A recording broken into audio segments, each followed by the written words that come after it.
Você não sente? O quê? Como eu gosto desse cheiro, rapaz. Que cheiro? Cheiro de cinema. Bom, então a relação entre cinema e universidade é uma relação que é quase histórica, né? Existia durante a disciplina de filmologia, no curso de filosofia, e um pouco mais adiante, cronologicamente, na figura de um setor chamado setor de cinema, que foi fundado em 1962 por Lindoarte Noronha. Com o golpe militar, esse setor foi extinto, né? E sempre havia uma inquietação de reconfigurar um setor, um lugar que aglutinasse na universidade as pessoas do cinema, né? Eis que em 1979 acontece uma jornada internacional de cinema aqui em João Pessoa, que havia sido deslocada da Salvador para João Pessoa por problemas de ordem política em Salvador, né? Quando veio aqui em 79, o cineasta francês Jean Rouch, com o seu, aqui na época, um diplomata e híbrido, né, de diplomata e produtor de cinema, Jacques Arthuis. Então eles propuseram a criação de um ateliê de cinema Super 8 na universidade. Então foi criado como um setor suplementar. Porém, na universidade não havia, digamos assim, uma pessoa que tivesse uma experiência técnica bastante acentuada de produção de cinema, né? Que entendesse, digamos assim, desses mecanismos todos na época o cinema era um cinema, digamos assim, com bases analógicas, então era um processo completo e complexo. Então, o que é que aconteceu? O nome indicado pelo grupo foi o de Manfredo Caldas, que na época vivia no Rio de Janeiro, em 1982. Trabalhava como conservador do MAN e já tinha uma certa entrada no meio do cinema profissional, desses, digamos assim, não só na esfera do entretenimento, mas na perspectiva educativa, estatal e tal, de obras não comerciais, assim.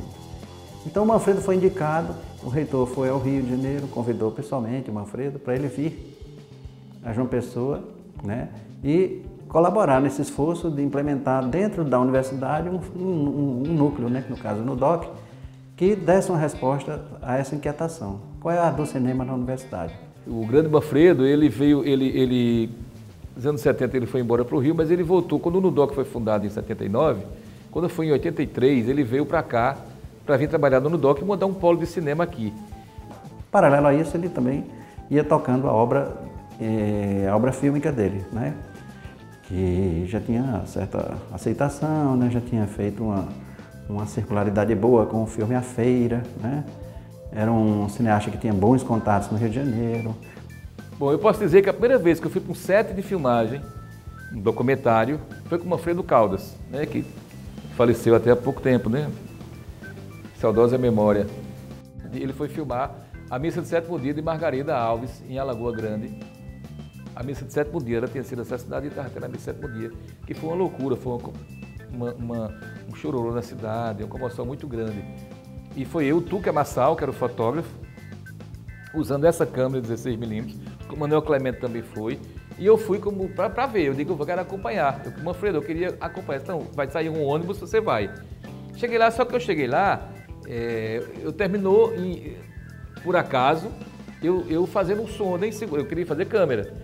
Mas tinha um Nagra, que era um gravador antigo de som, hoje em dia não se usa muito mais, né? Desse tamanho, grandão. E eu fiquei no caminhão, segurando o microfone, quando o marido de Margarida Alves falou. Eu me lembro demais, eu segurei o microfone, o Manfredo me ensinou e eu fiz esse som. Porque a equipe do Manfredo estava muito pequena, e eu terminei fazendo isso. E para mim foi maravilhoso. E teve algum momento que eu botei essa câmera aqui para segurar até, já primeira vez que eu filmei, que eu segurei a câmera, ou seja, em 1984. E Manfredo, em 88, mais ou menos, no final de 87, ele veio para Paraíba fazer um filme chamado Nau Catarineta. Só que ele veio com a câmera do Rio. Mas essa câmera aqui se viu como segunda unidade.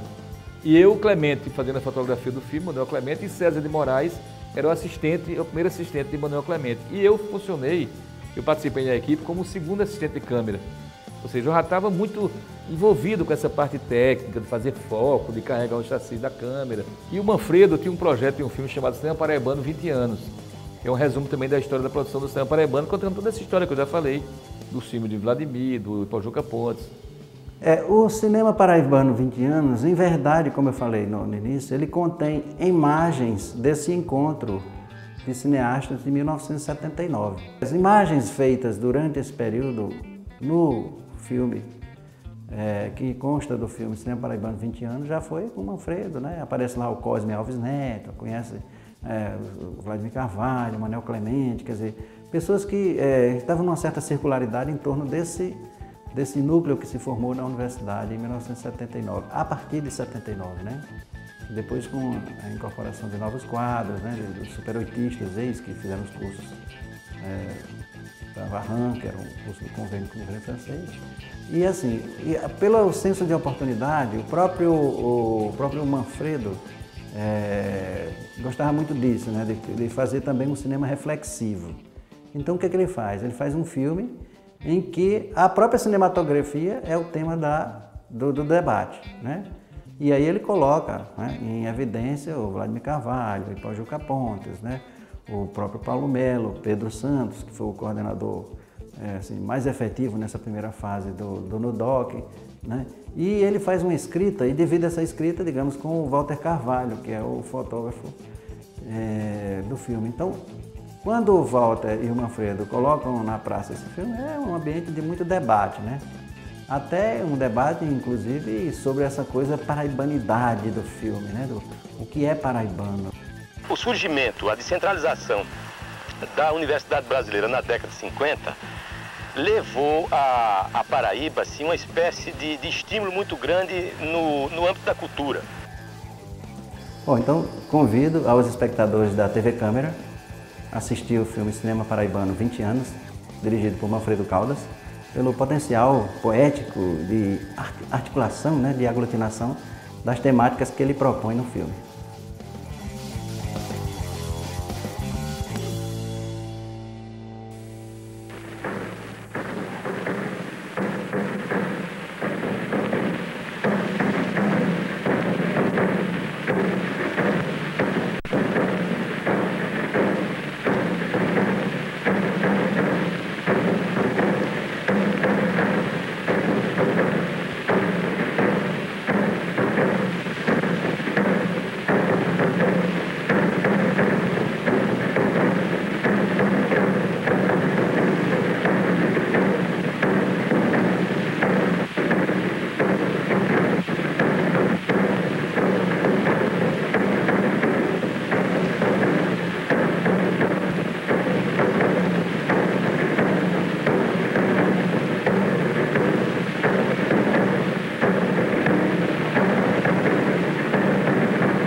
Falar sobre o início do cinema paraibano. O cinema paraibano é que nós conhecemos através das filmagens pioneiras, das reportagens pioneiras do Valfredo Rodrigues, inclusive já estudado, já pesquisado através de obras publicadas, inclusive de uma pessoa aqui. E esses filmes foram de conhecimentos nossos, pelo menos da minha geração e de geração anterior à minha, através de exibições periódicas e muito distantes uma das outras, nos cinemas locais aqui da capital.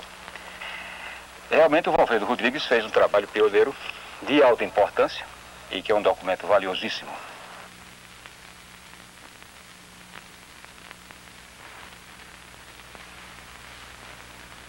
O Aruanda foi consequência de uma atividade jornalística.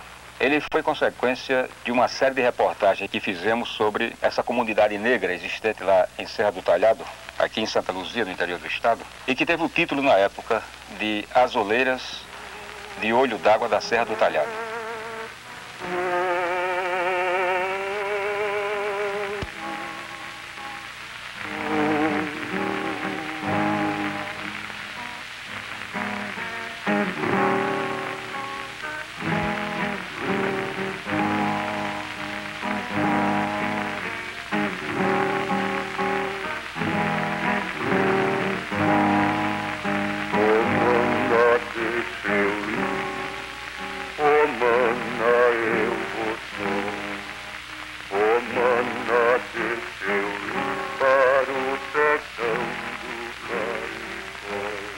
Santa Luzia, fazemos uma reportagem sobre a festa do Pontão, que é uma festa tradicional, comemorativa lá, padroeira da cidade. E as pessoas ali residentes sempre me falavam de que eu devia subir aquela serra para ter contato com a comunidade negra que ali existia, etc. E isso me ficou na mente. Uns 6, 8 meses, talvez um ano depois, foi que eu voltei para realizar a reportagem que tinha sido proposta pelos residentes, pelo pessoal dali.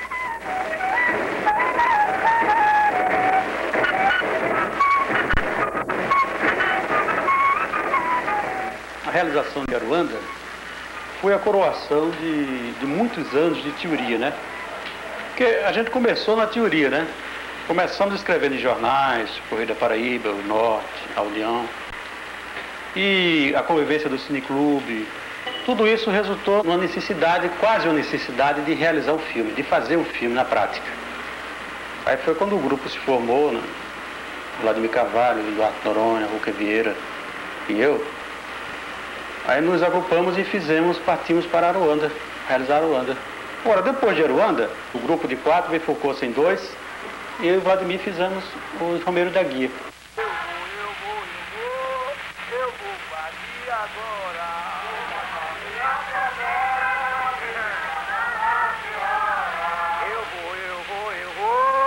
Eu vou partir agora. Agora, com os Romeiros da Guia, aí eu vim para o Rio finalizar o filme, montar o filme, né? E senti aqui a possibilidade de me profissionalizar, de me tornar um montador profissional. Mas essa minha experiência de montagem, de montador, ela tinha um objeto, ela tinha uma meta, que era a familiarização com a linguagem cinematográfica. Porque a montagem era onde eu realizaria a dramaturgia cinematográfica toda feita na montagem. Então, era para mim uma escola, uma universidade, a montagem.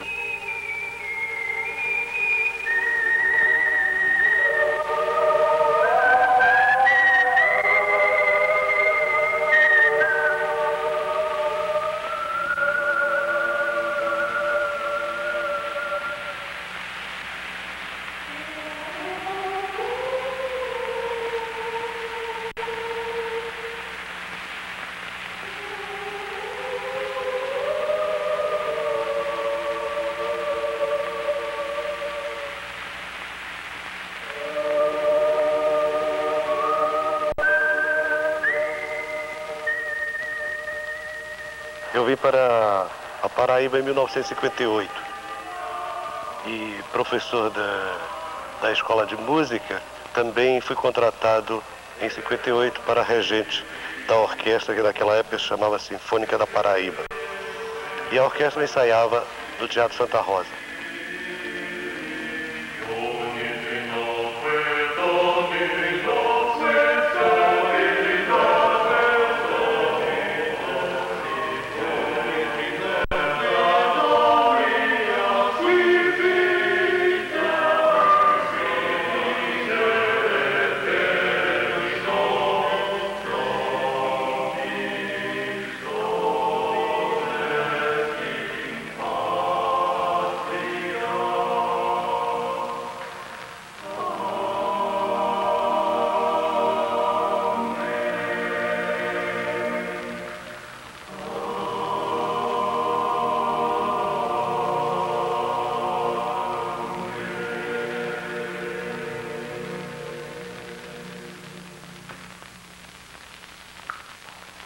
Bom, desde esse primeiro encontro, nunca mais eu me desliguei do pessoal de teatro aqui da Paraíba.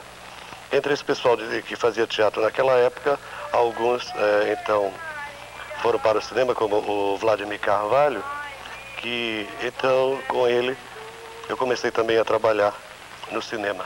E foi a minha primeira música para cinema, foi exatamente o documentário Romeiros da Guia.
surjo em 1972, isso então depois das experiências de Lindo Duarte, de João Ramiro Melo, de Vladimir Carvalho. A minha experiência se desloca para a vida na cidade. A partir da figura do Padre Zé Coutinho, tentei fazer uma investigação de uns fenômenos sociais existentes na comunidade paraibana pessoense. A situação da realização do Padre Zé foi a mesma de muitos outros. Nós partimos por uma disposição pessoal de fazer o filme e sem contar com recurso, apoio de qualquer setor oficial ou do Estado ou de qualquer entidade que seja ela. Apesar de eu já ter chegado num período posterior, quando o cinema paraibano era já uma realidade dentro do panorama cinematográfico brasileiro, como qualquer cineasta, eu teria que começar de uma etapa zero. O que foi feito antes não significava absolutamente o crédito para uma nova realização. O caso é que depois do impacto de Aruanda, né, cada um tomou seu rumo, todo mundo saiu, assumimos a sorte do nordestino, quer dizer, foi todo mundo embora, veio todo mundo para o sul, uns para São Paulo, outros para Brasília, Rio de Janeiro, etc. E o que se observa é que de uma luta que tem hoje 20 anos, não tem hoje ainda o respaldo, né, que devia ter dos poderes públicos, por exemplo. Um desses que ficaram na província, né, quase atuando anonimamente, né, acredito numa atitude de resistência, em certos casos até inconscientemente, como o caso do João Córdoba, um homem que dedicou sua vida inteira ao cinema, né? E é um cinema de documentar quase que o dia a dia do oficialismo, etc., mas que viveu de um amor obsessivo pelo cinema. Quer dizer, um homem já com a idade hoje avançada e tal, lembra aqueles pioneiros, aqueles que ficaram também em vários pontos do Brasil, né, que fizeram essa geografia dispersa do cinema brasileiro, né? O Córdoba foi um homem que se sacrificou. É um homem que tem zelado por um equipamento, conservando esse potencial e a possibilidade de se filmar com esse equipamento. Mas o que se deve destacar na sua figura é exatamente essa resistência, essa pertinácia. Esse é um símbolo, praticamente, da permanência espontânea do cinema paraibano, João Córdoba.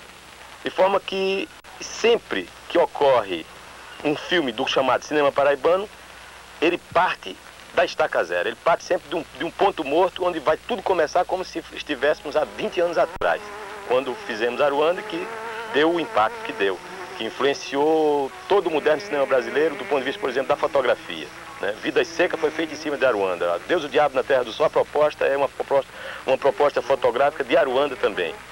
De forma que eu acho que a gente devia insistir nisso. Não há aquilo que seria naturalmente a ajuda oficial, porque é próprio do governo, é obrigação do governo respaldar os fenômenos mais positivos da cultura, e o ciclo da Paraíba está mais do que provado, é alguma coisa de muito sério dentro do cinema brasileiro.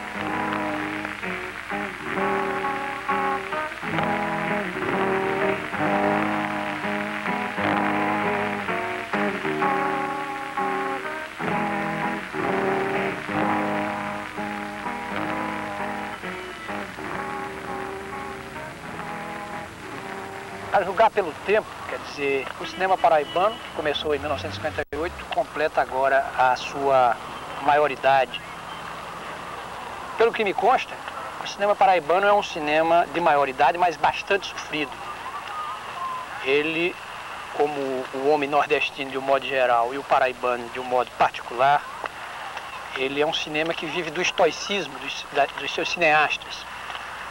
Cineastas que se propuseram a um levantamento social, humano, por extensão político, do homem da região.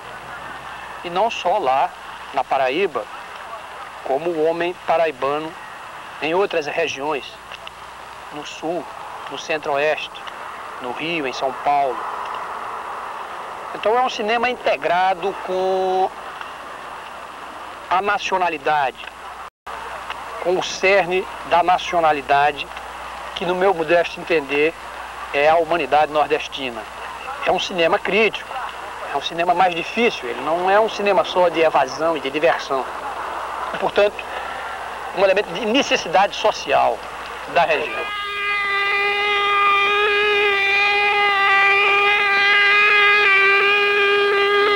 A seca, a devastação, a morte. O Nordeste do Brasil é uma região agrária em luta contra o subdesenvolvimento.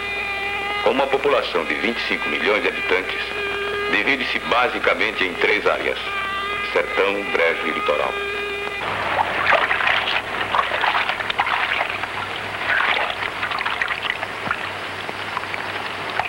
Os pescadores se distanciam, transportando-nos à pré-história, quando o homem tinha apenas um objetivo: sobreviver.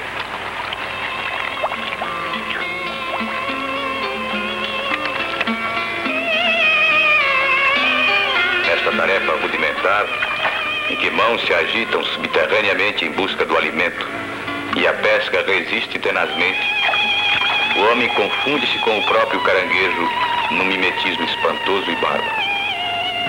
É a luta pela sobrevivência contra a fome e a inanição, mas é também uma luta triste, que envolve a dor, a angústia e a humilhação.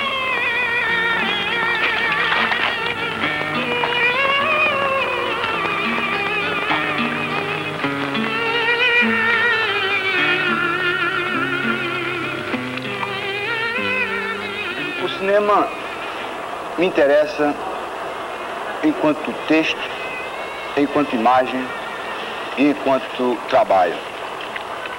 E é evidente que nisso aí está um pouco da fantasia, um pouco do mágico, né, que esse universo envolve. Não havendo escola e optando por ficar na Paraíba, era natural que uma inquietação em termos do cinema, ela teria que ser atendida em todas as oportunidades que porventura surgissem. O negócio do polo, né, que hoje, né, por conta de tudo que ocorreu durante essa 8ª jornada, ela tem uma origem. Evidentemente que quando Duarte fez Aruanda, Vladimir fez, e Ramiro fizeram o Homero, o Pojuca fez Caranguejo, e nessa época, na verdade, o que se pensava era que as pessoas tivessem um mínimo de condição. Agora, no momento atual, uma certa força que nos uniu, que nos levou a esse tipo de cobrança, ela resulta desse trabalho de 20 anos e, de uma certa forma, uma coisa até meia pioneira com relação ao projeto do Polo. E uma coisa que eu acho básica nele, a formação de quadros, né? Eu acho que a formação de quadros aqui é fundamental na medida que possa garantir essa continuidade de trabalho. E talvez essa formação de quadros, ela poderia ter ocorrido de uma forma assistemática quando as equipes do Sul vieram para aqui. Eu acho que o aproveitamento de pessoas interessadas em cinema, em níveis de equipe, até mesmo enquanto estagiários, ocorreu em muito pouco grau. Sempre que se fala em cinema paraibano, generosamente em cinema paraibano, ciclo da Paraíba, sempre causa estranheza o fato de ter surgido exatamente na Paraíba, quer dizer, um estado carente, subdesenvolvido, esse ciclo, né, com filmes que se tornaram notáveis, etc. Então, há uma explicação, a meu ver, para isso. Quer dizer, o surgimento, a descentralização da Universidade Brasileira na década de 50 levou a Paraíba assim, uma espécie de estímulo muito grande no âmbito da cultura. Quer dizer, havia como que uma expectativa represada, né? Uma expectativa de muitos anos, de um atraso mesmo, né? Porque naquela época todo mundo que podia, né? Os jovens que podiam, iam estudar no Recife. Então, essa expectativa era muito grande. No âmbito da cultura, então, surgiu vários eventos, ou na pintura, ou nos suplementos literários, e no cinema, então, surgiram, como não podia deixar de ser, o movimento de cineclubes. Acontece que havia uma certa pressa Porque se havia alguma coisa atrasada, represada, havia também, em compensação, uma pressa em se queimar etapas. Então, houve como uma expressão da necessidade, como na própria natureza. Depois de uma seca, de uma grande estiagem, a vegetação tem uma pressa em se apresentar, em marcar sua presença. Assim, acho que também é da natureza da cultura. Então, o fenômeno do cinema queimou etapas no cineclube. Em vez de a gente discutir os filmes, quer dizer, fazer o beletrismo dos cineclubes, nós passamos imediatamente à realização. Então, daí surgiu, quase que queimando etapa mesmo, o ciclo do cinema paraibano com o Aruanda. A presença da universidade foi determinante, e principalmente a essa pressa em realizar alguma coisa que não fosse só a contemplação do cinema. Não era mais a contemplação do cinema, era a realização. Havia como que a necessidade de se dar um recado, né? E esse recado, acredito que já tenha sido dado em algumas ocasiões, em alguns filmes.